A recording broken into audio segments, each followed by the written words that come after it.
हरियाणा छोटा भाई है, पंजाब बड़ा भाई है, तो हमें लड़ाने की बजाय तो समाधान की बात है। मैं प्रधानमंत्री जी से अपील करता हूं कि पंजाब के लिए भी पर्याप्त पानी का इंतजाम करें, हरियाणा के लिए भी पर्याप्त पानी का इंतजाम करें, और अगर उनके पास समाधान नहीं है मेरे को बुला लें, मैं उनको समाधान बता दूंगा, लेकिन बैठ के इसका समाधान करना पड़ेगा। भारतीय के लिए अच्छे इलाज का इंतजाम करना पड़ेगा।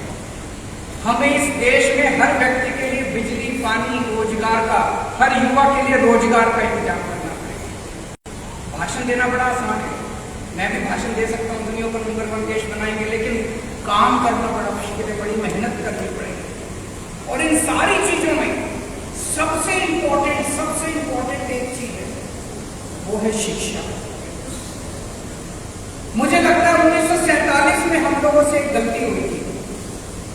जैसे देश आजाद हुआ, आजाद भारत को सबसे ज्यादा तवज्जो शिक्षा पे देनी चाहिए। 1947 में हमें मिशन मोड में, वॉर मोड में, हर गांव के अंदर, हर मोहल्ले के अंदर अच्छे सरकारी स्कूल, फ्री शिक्षा, शानदार शिक्षा का इंतजाम करना चाहिए। लेकिन दुख की बात यह है कि आजादी के वक्त भी नहीं किया, और अब 75 साल के अंदर भी हमने शिक्षा के ऊपर कोई तवज्जो नहीं की। लेकिन अब और इंतजार नहीं कर सकता भारत। अब हमें वॉर मोड में पूरे देश के अंदर अच्छी और फ्री शिक्षा का इंतजाम करना है। मैंने आज ही चिट्ठी लिखी है प्रधानमंत्री जी। प्रधानमंत्री जी ने अभी 5 सितंबर को ऐलान किया कि 14,500 स्कूलों को केंद्र सरकार पूरे देश में अपग्रेड करेगी। बहुत अच्छी बात है, हम बधाई देते हैं। लेकिन देश में 10 लाख, 10.5 लाख सरकारी स्कूल हैं। अगर 14,500 स्कूलों को किया जाएगा तो 100 साल लग जाएंगे सारे सरकारी स्कूलों को ठीक करने में। अब भारत इंतजार नहीं कर सकता। 130 करोड़ लोग बेचैन हो रहे हैं। मेरा उनसे निवेदन है, मैंने आज ही चिट्ठी लिखी है प्रधानमंत्री जी को, कि सारी राज्य सरकारों को एक साथ लीजिए और वॉर मोड में, मिशन मोड में हम अपने 10 लाख सरकारी स्कूलों को 5 साल के अंदर ठीक कर देंगे। इसका प्लान बनाते हैं, सारे सरकारी स्कूलों को शानदार बनाएंगे। दिल्ली में हमने सरकारी स्कूलों को ठीक किया, पूरे देश के अंदर भी ठीक कर सकते हैं। हम उसके लिए तैयार हैं, जो मदद हमसे चाहिए हम उसको करने के लिए तैयार हैं। दिल्ली में हमने कम पैसे में और बहुत शानदार स्कूल बनाए। अब पंजाब के अंदर मानसा सरकारी स्कूलों को ठीक करने में लगे, वहां भी ठीक करेंगे। पूरे देश के अंदर अपने को मिलकर करेंगे। देश में इस टाइम में गलत ट्रेंड चल रहा है। जैसे हरियाणा के अंदर मौजूदा सरकार ने लगभग 190 सरकारी स्कूल बंद कर दिए। उसके पहले की कांग्रेस सरकार ने 500 स्कूल, 700 स्कूल बंद कर दिए। दोनों सरकारों ने मिलकर पिछले कई सालों में, पिछले कुछ सालों में। सरकारी स्कूल अगर हम बंद करते जाएंगे तो गरीबों के बच्चे कहां पढ़ेंगे? कहते सरकारी स्कूल में बच्चे कम आते हैं, कम आने लगे। आपने सरकारी स्कूलों का ऐसा बेड़ा गर्क कर दिया कि गरीब आदमी जब अपने बच्चों को सरकारी स्कूल में नहीं भेजता, वो अपना पेट काट के 2 टाइम की रोटी कम खा लेगा, प्राइवेट स्कूल में भेजना चाहता है। आप सरकारी स्कूलों को बंद करने की बजाय उनको शानदार बना दो, देखो बच्चे आने लग जाएंगे। अमीरों के बच्चे भी आएंगे, दिल्ली में अमीरों के बच्चे भी आ रहे हैं। तो ये सरकारी स्कूलों को बंद करने का जो सिस्टम पूरे देश के अंदर चल रहा है, ये बड़ा डेंजरस है, बहुत डेंजरस है। देश में 27 करोड़ बच्चे रोज स्कूल जाते हैं, इनमें से 18 करोड़ बच्चे सरकारी स्कूलों में जाते हैं। अगर हमने सरकारी स्कूल बंद करने चालू कर दिए, 18 करोड़ गरीब बच्चे कहां जाएंगे? क्या 18 करोड़ बच्चे अनपढ़ रह जाएंगे? अगर 18 करोड़ बच्चे हमारे अनपढ़ रह गए तो देश कैसे तरक्की करेगा? इन 18 करोड़ बच्चे जो 10 लाख सरकारी स्कूलों में पढ़ते हैं, इनके लिए हमें शानदार शिक्षा का इंतजाम करना है। जब तक वो नहीं होगा तब तक बातें बड़ी बड़ी हो सकती है, लेकिन देश आगे नहीं बढ़ सकेगा। अगर आपके कुछ प्रश्न है तो आप बताइए।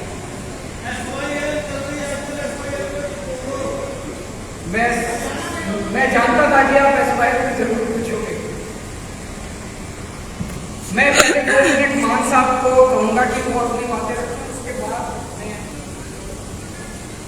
बहुत बहुत धन्यवाद।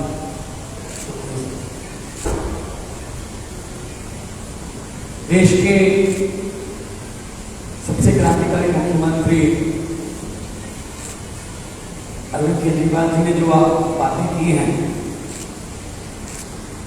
मुझे नहीं लगता इससे पहले किसी पार्टी में 70 साल के 75 साल के आज़ादी के समय के दौरान ये बातें उठाई होंगी, क्योंकि उनके मुद्दे धर्म से, नफरत से, इधर उधर की बातों से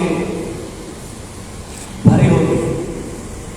शिक्षा की बात, स्वास्थ्य की बात, बिजली की बात, इंफ्रास्ट्रक्चर की बात,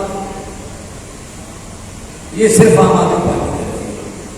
जब छोटे होते थे तो अकेला दूरदर्शन चलता था, तो दूरदर्शन पे एक ऐड आती थी, मिले सुर मेरा तुम्हारा तो सुर बने हमारा, और उसमें पूरे देश के सभी वेशभूषा वाले लोगों को सम्मिलित किया गया था। एक पंजाब से भी था जो ट्रैक्टर पे जाता था, कोई तमिलनाडु से भी था, कोई गुजरात से भी था, कोई बंगाल से भी था। तो पूरे देश का सुर मिलेगा तो एक सुर बनेगा। यही बात आम आदमी पार्टी कह रही है कि अगर 123 करोड़ लोगों का सुर मिल गया एक बार, तो वो सुर जो होगा वो देश को नंबर 1 बना देगा। So make India number 1।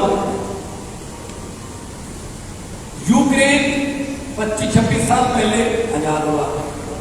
हमें तब पता चला जब हमें वहां से बच्चे निकालने पड़े, अपने मेडिकल के स्टूडेंट्स को उनकी जान बचाने के लिए उनको वहां से। जिन लोगों को अभी तक सैलरी नहीं मिली, प्लीज एक बार नीचे डिटेल में लिख के दीजिए ताकि हम लोग क्वेश्चंस पुट कर सकें। वो कोई नालायक बच्चे नहीं थे, वो कोई ऐसे बच्चे नहीं थे जिनको यहाँ एडमिशन नहीं मिल सकती।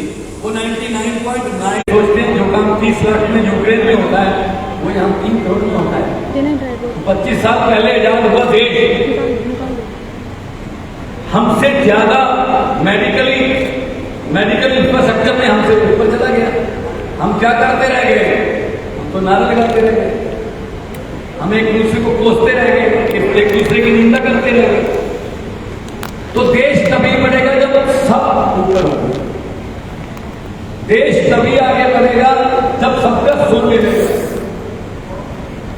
ये पोलराइजेशन, ये नफरत की राजनीति देश को आगे नहीं लेके जा सकती। पंजाब अनाज में देश को आत्मनिर्भर करने वाला स्टेट है। पंजाब के नौजवान आज भी चाइना पाकिस्तान बॉर्डर पर सीना ताने खड़े हैं। पंजाब माना गया है न्यू आइडियाज के लिए, नए इनकलाब के लिए। दिल्ली में इन्होंने जो शिक्षा की क्रांति लाई अरविंद केजरीवाल ने, स्वास्थ्य में क्रांति लाई, मोहल्ला क्लिनिक हमने 100 मोहल्ला क्लिनिक, अभी 6 महीने हुए नहीं हमारी सरकार को बने हुए पंजाब में 100 मोहल्ला क्लिनिक खुल गए। जून जुलाई से बिजली के बिल जो 0 आने लगे। सेना में जो जवान फल बनवाते हुए अपनी जान कुर्बान करता है, 1 करोड़ रुपया उसको मिलता है। विधायकों को एक बार की पेंशन मिलेगी। एक बार विधायक बने तो बार-बार, 5 बार विधायक बने तो बार-बार पेंशन नहीं मिलेगी, एक बार मिलेगी। अभी हम आने वाले दिनों में ई गवर्नेंस ला रहे हैं। गिरदावरी, रजिस्ट्री, फल आपके लैपटॉप में, आरसी गाड़ियों की आपके लैपटॉप में।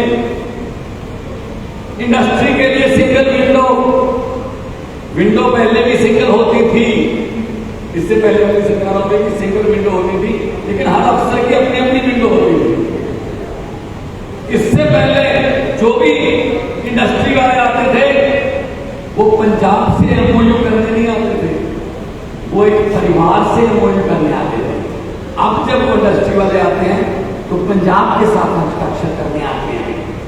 पंजाब में बड़ी बड़ी कंपनियां आ रही हैं, नौजवान युवाओं को रोजगार मिलेगा। वही नौजवान जो आईएलटीएस करके या कोई और तरीके से विदेश जा रहा है, ब्रेन ड्रेन हो रहा है, वो देश में रहेंगे। आपको एक हैरानीजनक बात बता देता हूँ जो मुझे पिछले दिनों इन्वेस्ट पंजाब के एक सम्मेलन के दौरान पता चली। जोमैटो आजकल उसके बिना हम खाना नहीं खाते, अगर वो देखे जाएंगे तो ही खाएंगे। जोमैटो का जो चलाने वाला जिसने जोमैटो शुरू किया, आइडिया किया, वो फरीदकोट से है। ओला का जो मालिक है वो सानेवाल से है। फ्लिपकार्ट पंजाबी का है। हमारे पास आइडियाज बहुत हैं, लेकिन उन आइडियाज को इंप्लीमेंट करने के लिए प्लेटफॉर्म चाहिए, तो वो प्लेटफॉर्म आम आदमी पार्टी दे रही है। आम आदमी पार्टी ऐसे प्लेटफॉर्म भी दे रही है कि छोटे छोटे घरों के नौजवान लड़के लड़कियों को एमएलए की और एमपी की टिकटें भी मिल रही हैं। तो आम आदमी पार्टी आज देश को नंबर 1 बनाने के लिए जो भी बनता अफसर होगा, कोई ऐसी कमी नहीं छोड़ेगी आम आदमी पार्टी। तो पिछले 23 सालों से अकाली दल और कांग्रेस की सरकारों से लाठियां उठा रहे थे, पगड़ियां उतर रही थी, वाटर कैनन चल रहे थे। सच्ची नीयत है तो सब कुछ हो सकता है। तो मैं आप सबका लिए इस बात के लिए आभारी हूँ। आप बहुत ही शॉर्ट नोटिस पर हमारे पास पहुंचे हैं और आपका कोई सवाल हो तो उसके जवाब देने के लिए यहाँ पे उपस्थित हैं।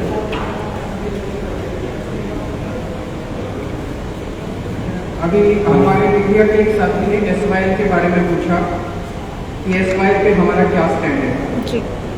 मैं आपसे पूछना चाहता हूं कि SYL पे पंजाब कांग्रेस का क्या स्टैंड है और हरियाणा कांग्रेस का क्या स्टैंड है। SYL पे पंजाब बीजेपी का क्या स्टैंड है और हरियाणा बीजेपी का क्या स्टैंड है। पंजाब में जाते हैं ये लोग तो कहते हैं SYL बनने नहीं देंगे, हरियाणा में आते हैं ये लोग तो कहते हैं SYL लेके रहेंगे। इसी गंदी राजनीति ने पिछले 70 साल में भारत को, इंडिया को नंबर 1 नहीं बनने दिया। केवल और केवल गंदी राजनीति करते हैं। SYL बड़ा इंपॉर्टेंट होता है, पानी बड़ा इंपॉर्टेंट होता है। दोनों राज्यों में पानी की कमी है, हमें यह बात माननी पड़ेगी। पंजाब में पानी का स्तर बहुत नीचे जा रहा है, पानी की कमी है, लोग प्यासे हैं। हरियाणा में पानी का स्तर बहुत नीचे जा रहा है, हरियाणा के अंदर पानी की कमी है, हरियाणा में लोग प्यासे हैं। पंजाब को भी पानी चाहिए, हरियाणा को भी पानी चाहिए। केंद्र सरकार की जिम्मेदारी है कि वो इंटरवीन करके हरियाणा के लिए भी पानी का इंतजाम करे और पंजाब के लिए भी पानी का इंतजाम करे।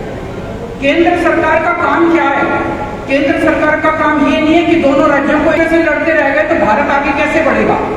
जैसा मैंने कहा कि हम मिशन पे निकले, 130 करोड़ लोगों को जोड़ना है, हमें आपस में लड़ना नहीं है और ये संभव है। हरियाणा को भी पानी मिल सकता है, पंजाब को भी पानी मिल सकता है। केंद्र सरकार को जिम्मेदारी लेनी पड़ेगी। मैं प्रधानमंत्री जी से अपील करता हूं कि पंजाब के लिए भी पर्याप्त पानी का इंतजाम करें, हरियाणा के लिए भी पर्याप्त पानी का इंतजाम करें और अगर उनके पास समाधान नहीं है मेरे को बुला लें, मैं उनको समाधान बता दूंगा, लेकिन बैठ के इसका समाधान करना पड़ेगा। ये स्टैंड लेने से पंजाब में जाओ तो एक स्टैंड ले लो, हरियाणा में जाओ दूसरा स्टैंड ले लो, ये स्टैंड की राजनीति ने पूरा गड़बड़ कर दिया। और कोई प्रश्न? समाधान बताएंगे जी, प्रधानमंत्री को समाधान निकालना चाहिए।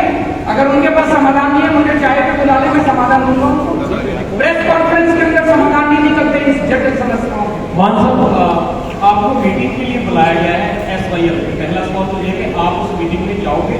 दूसरा सवाल मेरा ये है कि पंजाब के कर्मचारियों को इस महीने की अभी तक तनख्वाह नहीं मिली, करीब 1 हफ्ता ऊपर जा चुका है जब उनको तनख्वाह उनकी मिल जाती है।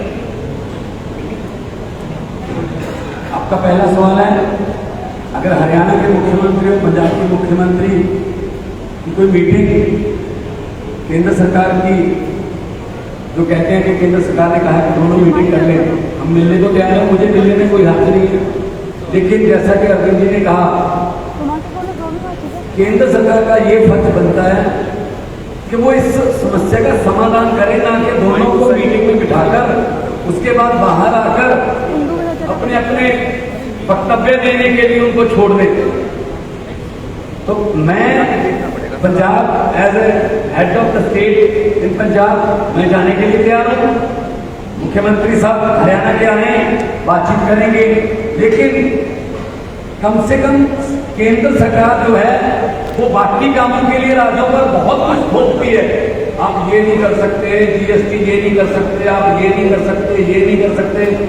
तो केंद्र सरकार जो है वो पंजाब का पानी पूरा कर दे, पंजाब के पास, और हरियाणा का पानी भी पूरा कर दे।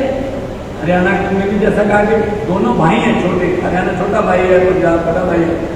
तो हमें लड़ाने की बजाय वो समाधान निकालें।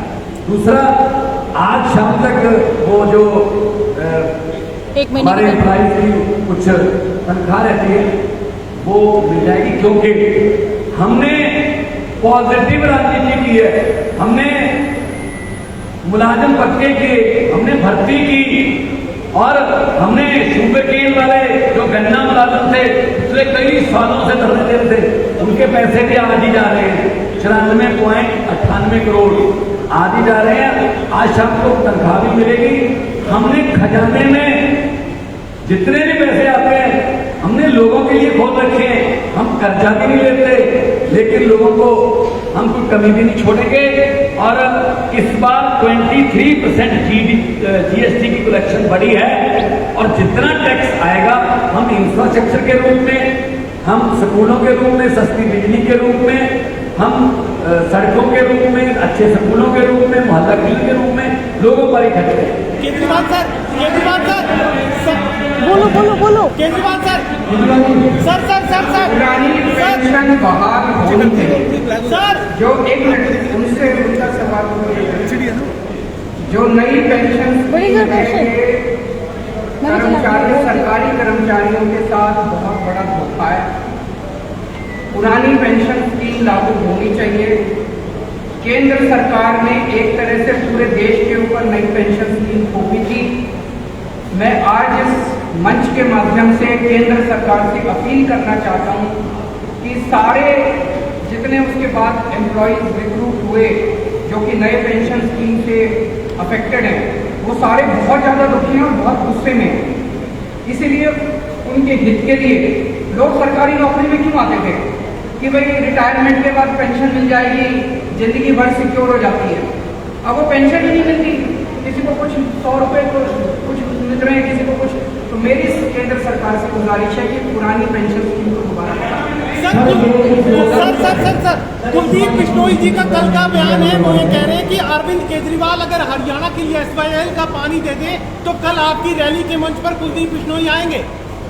कुलदीप बिश्नोई की जरूरत ही नहीं हमको। कुलदीप बिश्नोई वहीं रहे, वो किसी, आप एक चीज बताओ, मैं आपसे पूछना चाहता हूँ, अभी तक वो कांग्रेस में थे, अब वो बीजेपी में चले गए, पहली एमएलए थे, अब भी एमएलए का चुनाव लड़ेंगे, तो क्यों गए हैं? उनके ऊपर इतने सारे केस थे, इतने सारे केस थे, तो वो अपने केस रफा दफा कराने के लिए गए हैं।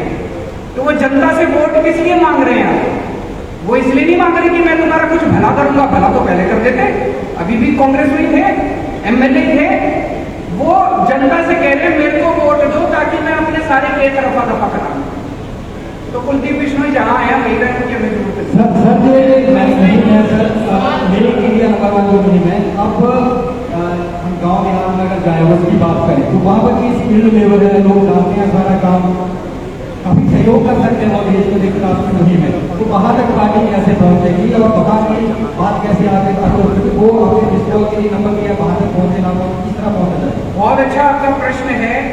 इसमें युवाओं को बहुत बड़ी भूमिका अपनानी पड़ेगी। जिस दिन युवा इकट्ठे हो जाते हैं उस दिन किसी भी देश के अंदर क्रांति आ जाती है। इसलिए मैंने एक नंबर जारी किया है। इस नंबर के ऊपर मैंने 10-15 दिन पहले किया था, लाखों लोग ऑलरेडी जुड़ चुके हैं, कई लाख लोग इससे जुड़ेंगे, वो वॉलंटियर्स बनेंगे, वो अपने अपने मोहल्ले और अपने अपने गांव की जिम्मेदारी लेंगे। जब पूरा देश इकट्ठा हो जाएगा तो ये 130 करोड़ लोगों की ताकत बनेगी। जब 130 करोड़ लोग कहेंगे कि हमारे लिए स्कूल खोलो, किसी सरकार की हिम्मत नहीं है जो स्कूल ना खोले।